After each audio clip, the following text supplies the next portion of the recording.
This is Marian again, and for this video, we will talk about organizing. Yung bahay nyo, if you have a very limited space but you want the things to be organized, then I will show you some suggestions on how to do it. Okay? For me, the basic thing about organizing is having a functional organizer. So when we mean organizer, it doesn't necessarily mean yung mga maliliit lang organizers, but to me the very useful way of organizing are cabinets.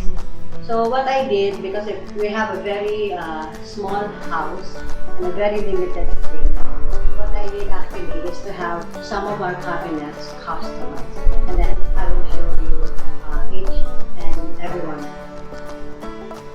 Okay, to start, I have this customized, I call it my utility cabinet.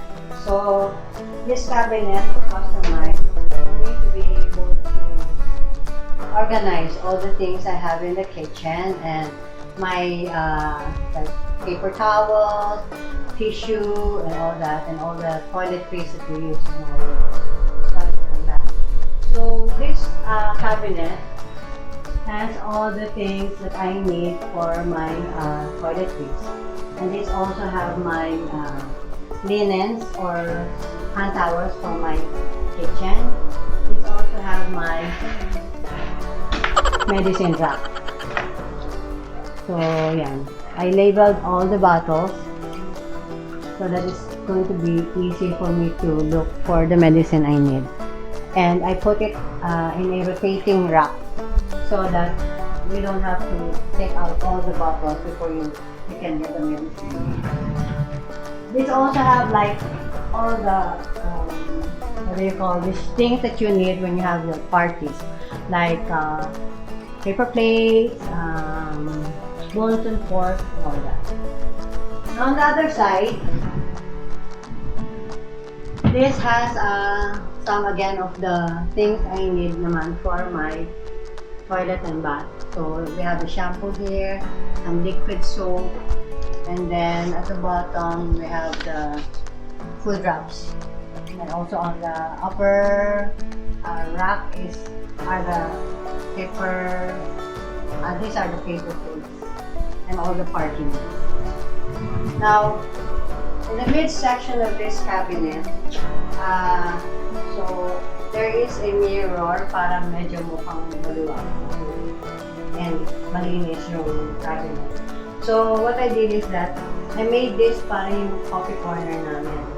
So I put some cups and teaspoons para dito ka na mag-timpla ng coffee. And then a little, trash bin here, so that when you also use yung mga sachet na coffee and sugar, dito na naman. And we have the water.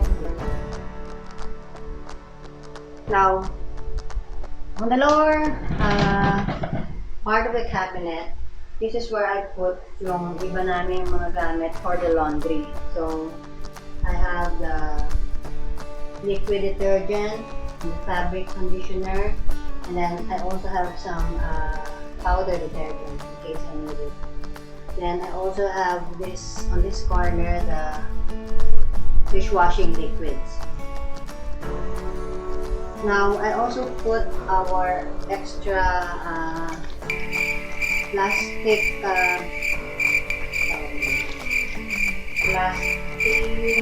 trash bags. Plastic trash bags. And then on the other side, this has some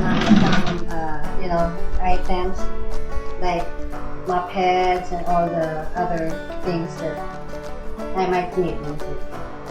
Now, if you will also notice, this cabinet has its own electrical switch. So for me to also to organize yung mga sockets and meron akong nilagay na holder for that, so that it doesn't just drop here or somewhere else. Mas maganda na naka-organize siya. Now, the next cabinet that I will show you, we call this our pantry cabinet. So this pantry cabinet contains all the food and the groceries that we have. So, in-arrange ko siya in such a manner na yung mas mabibigat yung nasa ilalim. So, on this upper rack, we have the chips. In the second, we'll have the biscuits and the bread. And the third will be yung iced tea and sachet ng coffee and extra sugar and creamer. And the third will be yung noodles and extra cooking oil, magic sarap, and all that. And the lower part, you can see these are the candles. So this is really good siya. So that's how I arrange it. So this is very useful in the sense na somehow minsan ang problema natin is where to put all our groceries. Minsan kalat-kalat siya, di ba? Minsan nasa table, minsan nandito sa counter.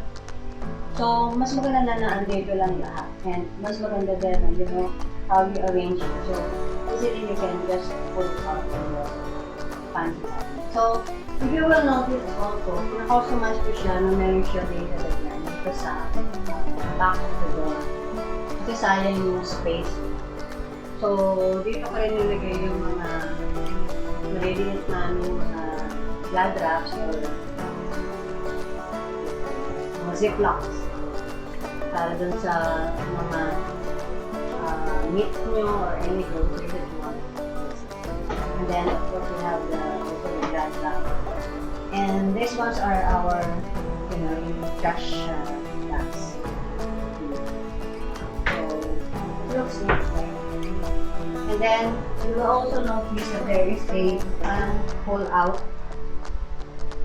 small rack that you can use, that will actually fit in a corner sa mga limited space lang. So, what I did is that I put our extra, you know, containers to use for some juices, may bisita, and then yung mga ating microwavable containers. Okay. And then, we go to the organization of your ref. So, what I did in our ref, if you notice, sa labas, meron siyang parang planner. So, nilalagay ko lang dyan yung mga available na stocks in the freezer so that you don't have to open it and check it out. So, kung meron, check mo lang. Kung wala, that means yun yung pwede mong gawin. And then, if you would notice, I have like containers here that I bought also from Lazada, and then I labeled it. So, yung like yung chicken, or pork, and fish, and cheese. And on the upper corner are yung ice trays mo. And on the lower portion, ito yung mga cold cuts na. And then, yun naman sa ating prep. So, again, of course, may mga water bottles tayo, then yung mga condiments natin. We have the eggs, and then meron tayong little pouches dito na bibili ko yung mga maliliit na mga butter, and seasoning. And then also on this side, in-arrange ko din siya kung saan pwede yung juices, and then of course yung chocolates, and then may mga wraps and fruits and chocolates also para easy pull out.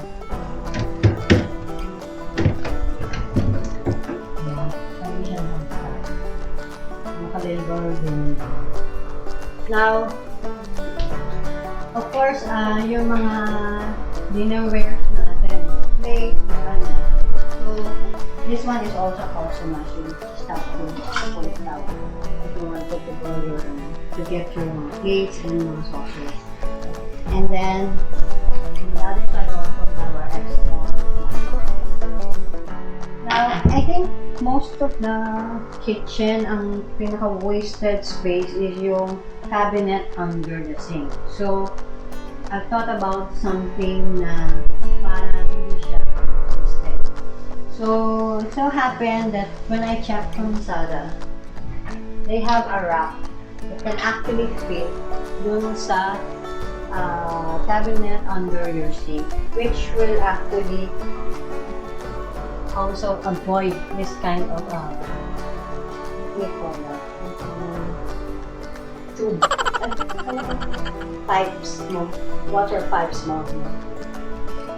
So, this rack is very easy to assemble. So, pwede mo siyang lagyan ng mga items mo na does not really mix with all the other cabinets. Utility cabinet. So, you can put all your cleaning items here. And also, yung mga insecticides mo, diba? Para hindi siya nakahalo sa ibang mga items mo. And if you will also look at it, meron pa akong mga extra sabit dito so you can maximize the space. Ayan. So with that, actually, even if you have a small dining area and kitchen, so you can actually make do of the limited space. So again, thanks for watching and watch out for the next video. I hope you don't forget to click and subscribe. Bye! Thank you!